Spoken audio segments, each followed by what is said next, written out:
이 시간 하나님 우리에게 주신 하나님 말씀은 고린도전서 11장 17절로 29절까지 말씀입니다.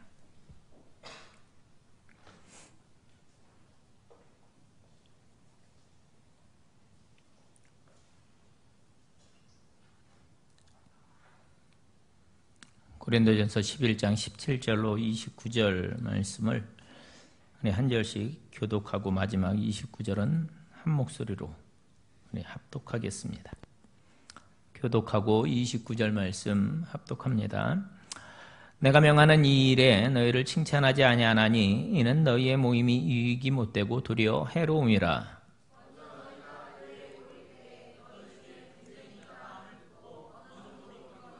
너희 중에 파당이 있어야 너희 중에 옳다 인정함을 받은 자들이 나타나게 되리라. 이는 먹을 때 각각 자기의 만찬을 먼저 갖다 먹으므로 어떤 사람은 시장하고 어떤 사람은 취함이라.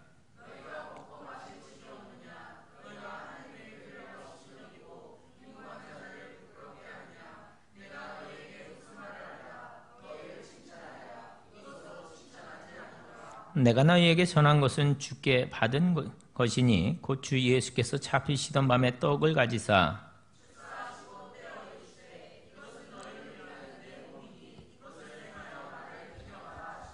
식후에 또한 그와 같이 잔을 가지시고 이르시되 이 잔은 내 피로 세운 새 언약이니 이것을 행하여 마실 때마다 나를 기념하라 하셨으니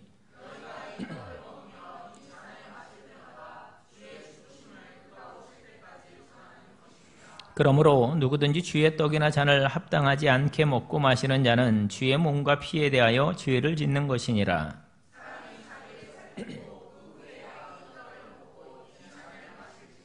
주의 몸을 분별하지 못하고 먹고 마시는 자는 자기의 죄를 먹고 마시는 것이니라. 아멘.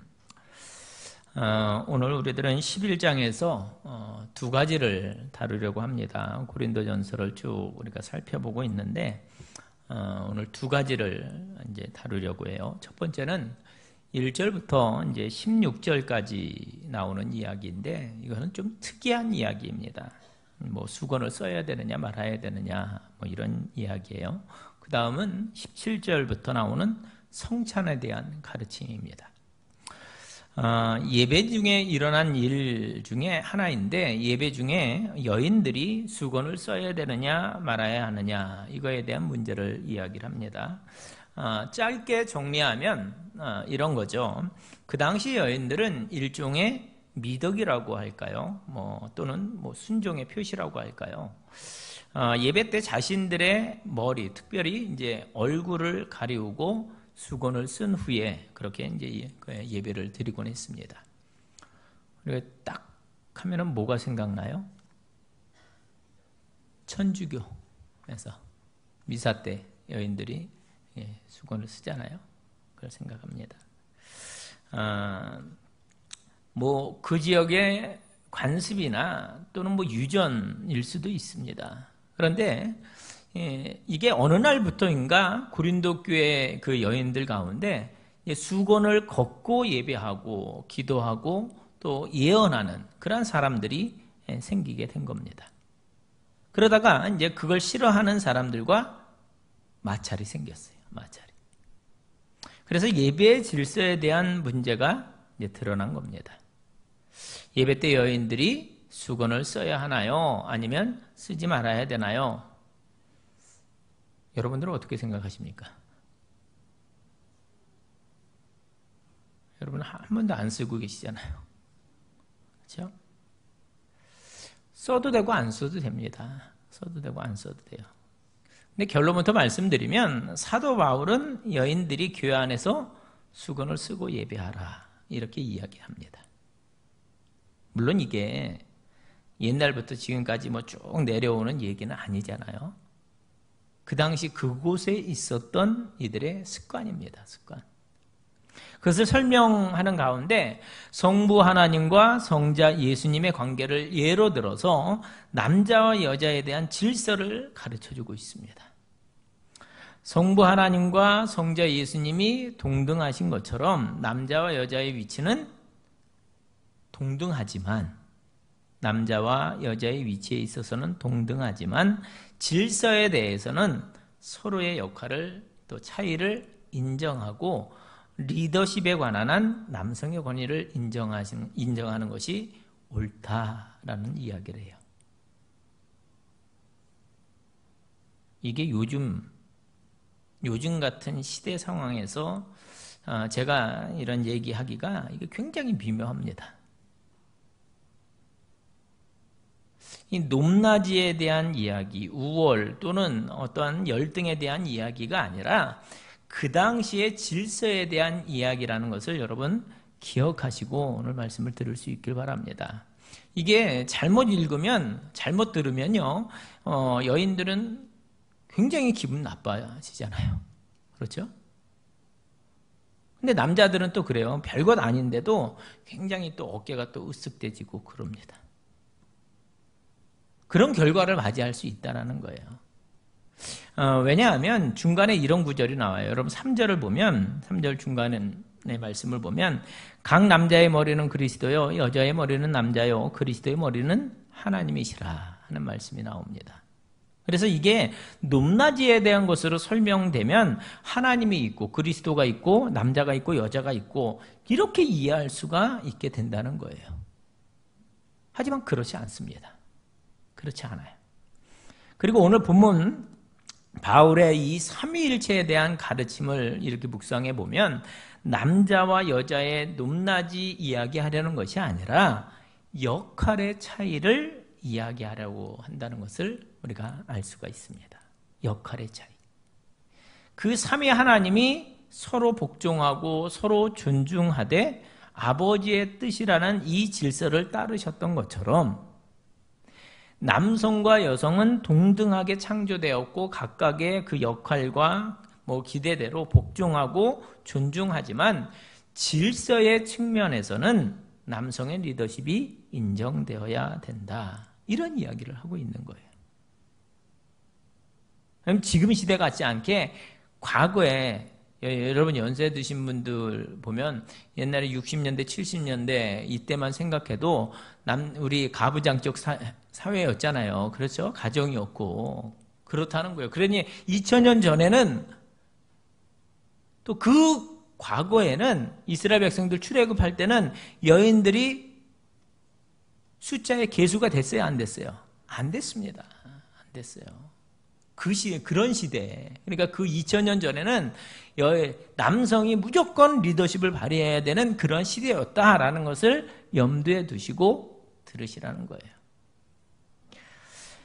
자, 그러면 어디에서 이 수건의 문제가 나왔느냐? 3절 하반절을 보면 각 남자의 머리는 그리스도요, 여자의 머리는 남자요, 또 그리스도의 머리는 하나님이시다. 이 말씀이 나옵니다. 또 7절 말씀 보세요. 남자는 하나님의 형상과 영광이니 그 머리를 마땅히 가리지 않거니와 하는 그런 말씀이 나와요. 이게 무슨 얘기를 드리려는가 하면 그 당시 교회 성도들이 이렇게 생각했다는 겁니다. 남성과 여성이 함께 모여서 예배를 드리는데 남자의 머리는 그리스도니까 가만히 있어도 그리스도가 드러나는 거예요. 그러니까 그분이 드러나니까 수건을 쓰지 않아도 된다는 겁니다. 그런데 여자의 머리는 누구로 이해를 했습니까? 남자로 이해를 했어요. 남자로. 그러니까 예배를 드리는데 수건을 쓰지 않으면 누가 드러나요? 남자가 드러나는 거잖아요.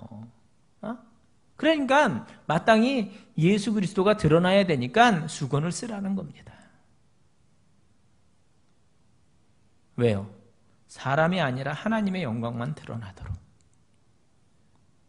바로 그런 의미로 사도 바울은 이 초대교회 여인들에게 수건을 쓰고 예배하라 이렇게 가르쳤습니다.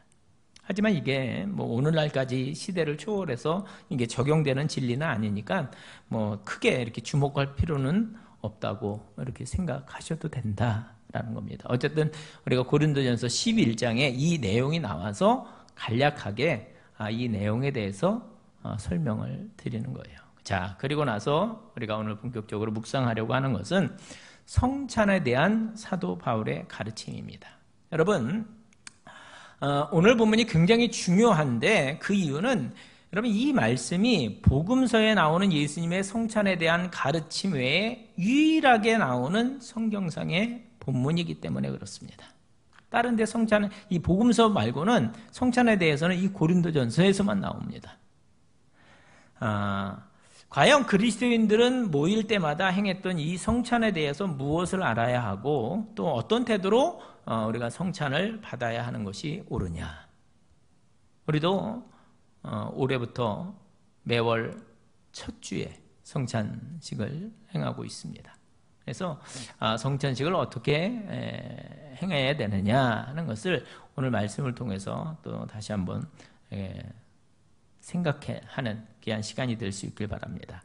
자, 사실 우리는 성찬식이라 부르잖아요. 성찬식 이렇게 부르잖아요. 주의 성찬에 참여한다 이렇게 얘기를 합니다. 그렇죠? 그런데 원래 이 초대교회 때는 이 매 주일마다 행해졌던 이 성찬이 지금 우리의 것보다 훨씬 더 풍부했습니다. 사랑의 식탁이라고 해서 먼저 애찬이 있었어요. 애찬이. 성찬 전에 애찬이 있었어요. 그래서 먼저 애찬을 하고 그 다음에 성찬식을 했습니다. 그러다 이제 역사의 흐름 속에서 앞부분에 있는 이 애찬이 사라지고 우리 애찬을 예배 끝나고 하잖아요. 그렇죠? 예배 끝나고. 이제 성만찬만 이제 그게 사라지고 성만찬만 하게 된 겁니다. 하여튼 오늘 여기서 언급하고 있는 성찬은 이 애찬과 성찬 모두를 일컫는 거예요. 자, 그러면 도대체 고린도 교회에 무슨 일이 일어난 것일까? 당시 고린도 교회 안에 두 가지 문제가 생겼습니다. 뭐 앞에도 우리가 앞부분에 1장부터 한 5장까지 이 고린도 교회에 있던 문제에 대해서 많이 다뤘잖아요. 시기, 뭐 질투, 분쟁, 또 간음의 문제, 여러 가지 문제를 우리가 다뤘습니다. 근데 이게 또 문제가 있어요. 첫 번째는 애찬을 나누는데, 그러니까 와서 같이 밥을 먹는 거예요. 근데 애찬을 나누는데 좋아하는 사람끼리 또는 좀 부한 사람들끼리 끼리끼리 편을 지어서 모여 앉아서 애찬을 나누고 하는 이 문제였습니다. 첫 번째는 끼리끼리 앉는다는 얘기고, 두 번째는 뭐냐? 사람들이 음식을 가지고 오면 좀 기다렸다가 다 같이 이렇게 오면 다 같이 이렇게 먹어야 하는데 욕심을 내서 먼저 먹어버리는 거예요. 먼저. 그러면 여러분 생각해 보세요. 좀 늦게 오면 어떻게 돼요? 먹을 게 없어요. 먹을 게 없어요.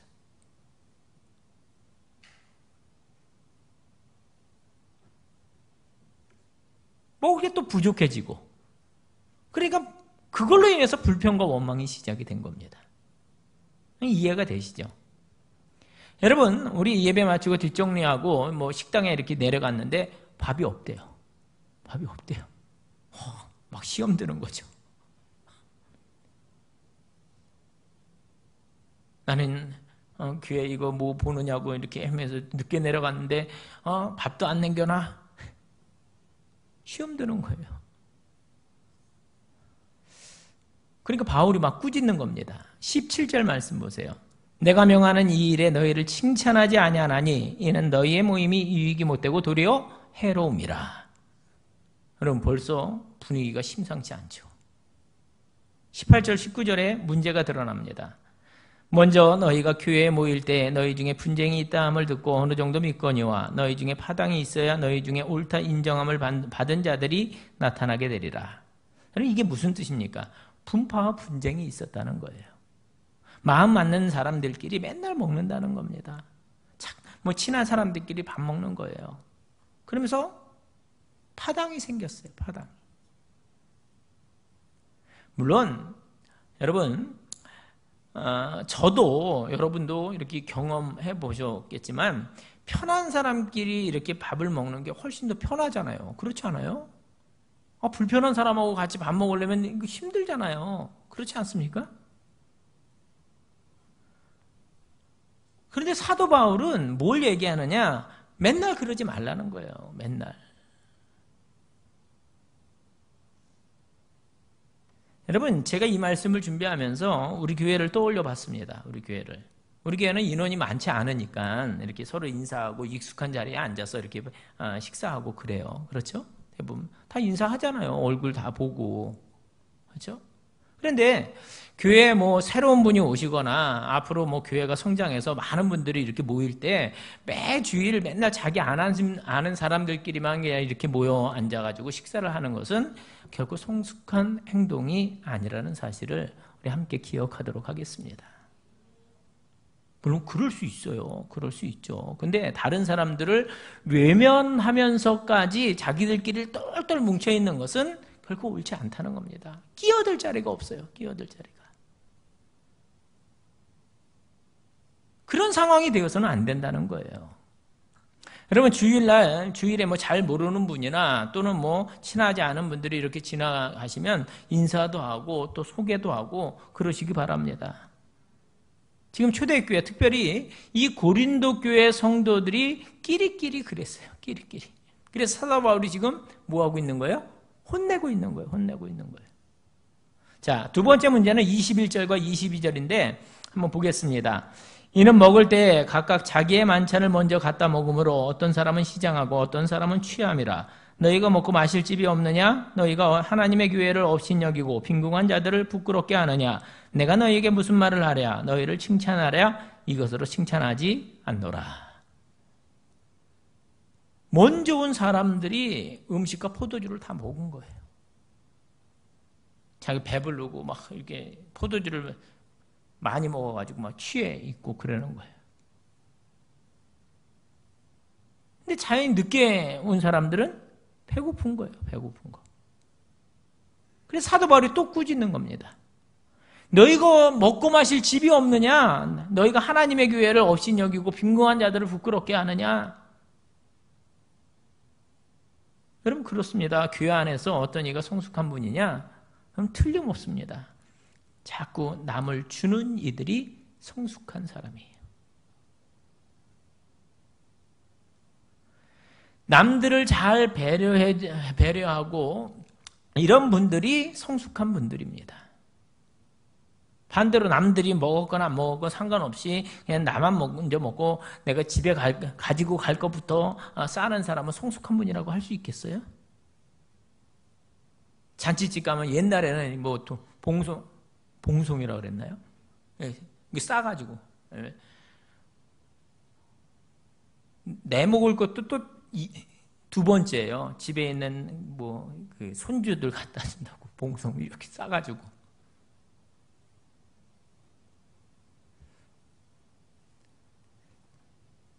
제가 결혼한 지 27년 됐나요? 네, 8년 됐네요. 근데 저희가 결혼식 때 모교에서 결혼식을 했습니다. 모교에서, 교회에서. 근데 이제 음식을 서울에서 이제 그 뷔페를 이렇게 이제 시켰어요. 뷔페를 시켰는데 음식이 모자랐어요.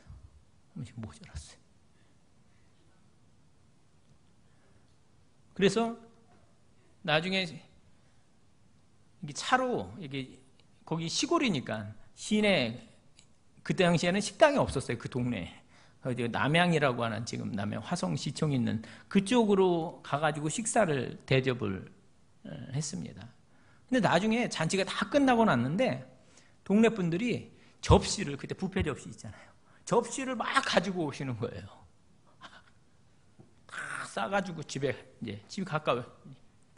그래서 음식이 모자란 거예요. 그랬다고 그러더라고요. 제가 보진 못했어요. 그런 거예요. 다 싸가지고 가는 거예요. 다른 사람 배려할 틈도 없어요. 나, 가족. 이러면 성숙한 분이라고 하기는 어려운 거죠. 근데 고린도 교회에 있었던 이 다툼이 왜 이렇게 종종 일어났느냐? 바로 이 문제입니다. 자기들끼리 파당짓는 것. 또 내 배만 먼저 채우려고 하는 이 이기적인 모습. 사실 여러분, 이건 추한 모습이에요. 사도 바울이 오죽하면 그랬을까요? 여러분 33절 말씀 보세요. 오늘 읽지 않았지만 그런즉 내 형제들아 먹으러 모일 때 서로 기다리라. 여기 그 예배에 나오는 사람들이 어린아이들이었겠어요? 어른이었잖아요. 어른이었겠죠. 근데 애들도 아니고 야 아이들한테는 그래 좀 기다려 이렇게 이제 그렇게 하잖아요. 근데 어른한테 그러는 거예요. 내 형제들아 먹으러 모일 때 서로 기다려라. 먹을 일이 있으면 좀 기다리라는 거예요. 바울이 극약 처방을 내리고 있는 겁니다.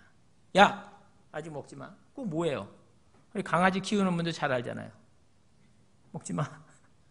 뭐 이렇게 손 내고 그거랑 비슷하지 않습니까? 그리고 두 번째 뭐예요? 배고프면 집에서 먹고 와.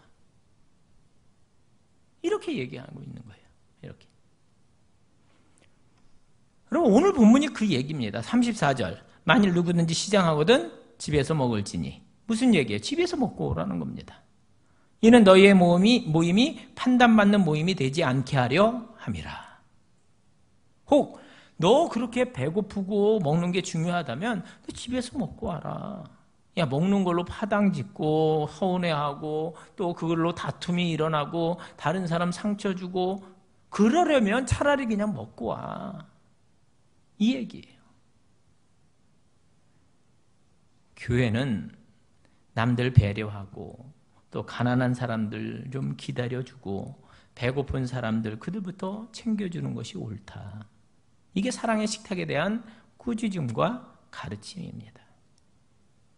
그러면 우리들의 모습을 한번 돌이켜보며 그렇게 하겠습니다. 여러분 교회에서 식사하실 때 조금씩 이렇게 서로를 더 배려하셔서 좀 더 성숙하게 행동하시기를 권합니다. 서먹서먹한 분과 이렇게 눈이 이렇게 마주쳤어요. 처음 보시는 새로 오셔갖고 그러면 어떻게 하셔야 되겠어요? 이렇게 모시고 좀 말도 걸고 머뭇거리는 분들 있으면 같이 식사하시자고 이렇게 모시고도 가고 자리 없으면 이렇게 다 만들어주고 더 다가가고 여러분 비단 식사하는 것뿐만이 아닙니다. 정서적으로 이렇게 다른 분들보다 좀 불안정하신 분이 있다면 따뜻하게 위로하시고 양보해야 할 일이 있으면 그냥 이렇게 양보하시고 기다려야 될 일이 있으면 기다려주면서 공동체를 세워나가는 거 이게 옳은 거죠. 그게 사랑의 공동체죠. 그런데 고린도 교회가 그걸 잘했어요? 못했어요? 잘 못했다는 거예요. 그래서 혼나고 있는 겁니다. 오늘 우리가 마지막으로 대하려고 하는 것은 성찬에 대한 것입니다. 여러분 이해가 되셨죠? 그 당시에 성찬은 애찬과 성찬식이 같이 붙어 있었다. 그래서 성찬에 수많은 의미가 담겨 있음을 우리가 알고 있습니다. 여러분 성찬식 때를 한번 떠올려 보세요. 성찬식을 유카리스트라고 부르는데 이것의 원래 뜻은 감사를 뜻합니다. 감사. 성찬은 또 앞에 말씀드린 애찬 때문에 연합이라고 하는 그러한 의미도 담겨져 있습니다. 감사, 연합. 또 성찬에는 복음의 선포도 담겨져 있습니다. 주님이 행하시는 일을 기념하는 의미도 담겨 있습니다. 십자가에서의 죽으심과 고난을 의미하는 것이죠. 또 성찬에는요, 군인들이 하는 충성 맹세라는 의미를 담고 있습니다. 그러니까 주님에 대한 충성을 맹세하는 의식. 여러분 우리가 평상시에 성찬식에 대한 이 이야기를 잘 못 다루잖아요. 그렇죠? 그래서 이 시간 성찬에 대해서 좀 더 배워보도록 할 텐데 본문 23절부터 27절의 말씀을 한번 다시 읽어보도록 하겠습니다. 내가 너희에게 전한 것은 주께 받은 것이니 곧 주 예수께서 잡히시던 밤에 떡을 가지사 축사하시고 떼어 이르시되 이것은 너희를 위하여는 내 몸이니 이것을 행하여 나를 기념하라 하시고 식후에 또한 그와 같이 잔을 가지시고 이르시되 이 잔은 내 피로 세운 새 언약이니 이것을 행하여 마실 때마다 나를 기념하라 하셨으니 너희가 이 떡을 먹으며 이 잔을 마실 때마다 주의 죽으심을 그가 오실 때까지 전하는 것이니라. 그러므로 누구든지 주의 떡이나 잔을 합당하지 않게 먹고 마시는 자는 주의 몸과 피에 대하여 죄를 짓는 것이니라 말씀합니다. 여러분 이해가 되십니까? 예수님의 성찬을 대할 때 우리가 꼭 기억해야 할 것이 있는데 그것은 무엇보다 예수님께서 나를 위해서 고난받으시고 십자가에 달려서 피 흘려주셨다는 것, 그러니까 과거의 사건에 대한 것을 우리가 기억해야 한다라는 겁니다. 그렇죠? 예수님께서 고난받으시고 십자가에 달려서 피를 흘려주시고 피를 흘려주신 것은 과거의 일이잖아요. 과거의 일. 그렇잖아요? 이것을 기억하는 겁니다. 그날 2000년 전 예수님께서 나의 죄 문제를 해결하기 위해서 고난받으시고 피 흘려주시고 십자가에서 당신의 몸을 내어주셨구나. 이것이 성찬을 통해서 과거를 기억하는 행위이다라는 겁니다. 그런데 그게 다냐? 아닙니다. 현재형으로 우리가 기억해야 할 것도 있습니다. 28절, 29절. 사람이 자기를 살피고 그 위에 이 떡을 먹고 이 잔을 마실지니 주의 몸을 분별하지 못하고 먹고 마시는 자는 자기의 죄를 먹고 마시는 것이니라. 성찬을 받을 때 나의 현재형의 그 모습을 되돌아보며 그 앞에 나와야 한다는 거예요. 현재의 모습을. 주님, 오늘 제가 이 몸을 받기에 합당합니까? 주님, 오늘 제가 주님의 이 잔을 받아 마시기에 합당합니까? 오늘 내 모습을 돌이켜 잘못한 것, 죄된 것, 또 주님이 기뻐하시지 않는 것, 뭐 누구를 미워했다거나 아니면 이기심으로 가득 찬 이 마음을 갖고 있다거나. 고린도 교회 고질적인 문제였죠. 파당을 만들어 놓고 뭐 있지는 않았는지. 오늘 내 안에 주님이 기뻐하지 않으실 만한 것들을 내어놓고 회개한 후에 이 떡과 잔을 받는 것이 옳다라는 겁니다. 이게 성찬의 현재형의 축복입니다.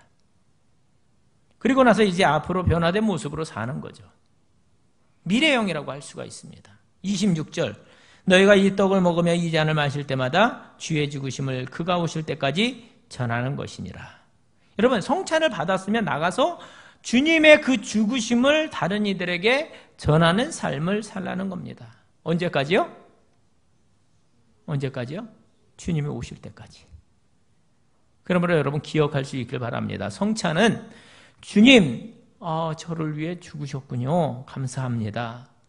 주님, 제가 주님의 성찬을 받아 먹고 마신 후에 변화된 심령이 되기를 원합니다.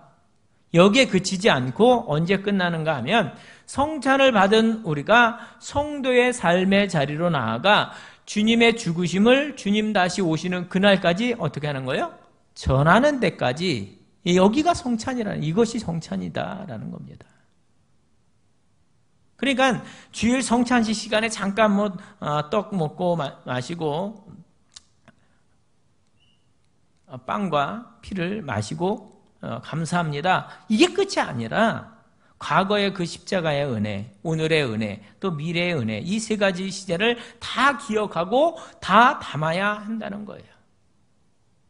첫째는 과거죠. 과거. 고난받으시고 십자가에 몸과 피를 내어주셨다는 그 옛날 일을 기념하고 또 내 마음속에 기억하는 것이 필요한 것이고, 두 번째는 현재죠. 그 성찬을 받으면서 내 몸과 마음이 그 주님의 몸과 잔을 받기에 합당한가 회개하면서 나 자신을 정결케 하는 것이고, 세 번째 미래죠.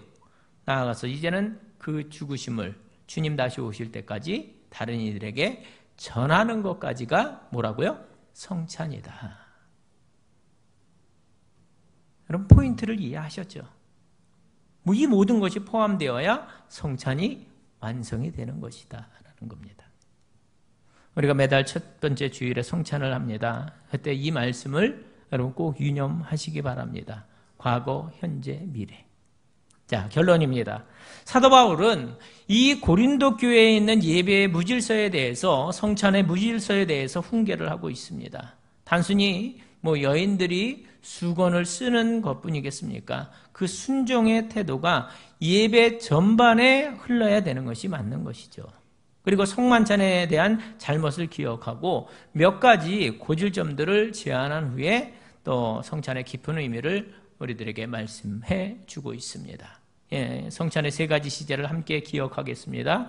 과거 성찬식에서 우리 예수님의 죽으심을 기억하고 기념한다. 현재 성찬식에서 우리는 오늘 내 삶이 주님의 몸과 피를 받기에 합당한지 돌이켜보며 우리들의 모습, 오늘 모습을 주님께 합당한 모습이 되도록 변화시켜 나가고 회개하는 것이 옳다라는 겁니다. 마지막으로 미래 성찬식의 완성은 주님을 기억하고 기념하고 오늘의 내 삶을 돌아본 후에 한 걸음 더 나아가서 주님의 죽으심과 그 고난 이야기를 주님 오실 때까지 전하는 것, 이게 선교적인 삶에서 완성되어진다라는 겁니다. 바라기는 오늘 이 애창과 또 이 성찬 이야기를 통해서 우리에게 주신 도전대로 우리 교회 공동체 내에서 또 서로를 내가 잘 모르는 분들 또 뭐 새로 오시는 분들까지 포함해서 잘 존중하고 선대하시고 또 성찬에 임할 때마다 이 세 가지 시제를 늘 기억해서 성찬의 풍요로움 속에 잘 참여하고 또 받아내는 우리 모든 성도 여러분들이 될 수 있기를 주님의 이름으로 축원을 드립니다. 기도하겠습니다. 하나님 감사합니다. 이후에도 우리에게 말씀 주시니 감사를 드립니다. 우리가 말씀을 들을 때 그 말씀을 깨닫게 하시고 또 그 말씀대로 살아갈 수 있는 저희들 되게 하여 주시옵소서. 아버지 하나님, 그래서 더 풍성하고 또 아름다운 그런 공동체를 세워갈 수 있는 우리 용인제일교회에 속한 모든 성도들 삼아 주시옵소서. 예수님의 이름으로 기도하옵나이다. 아멘.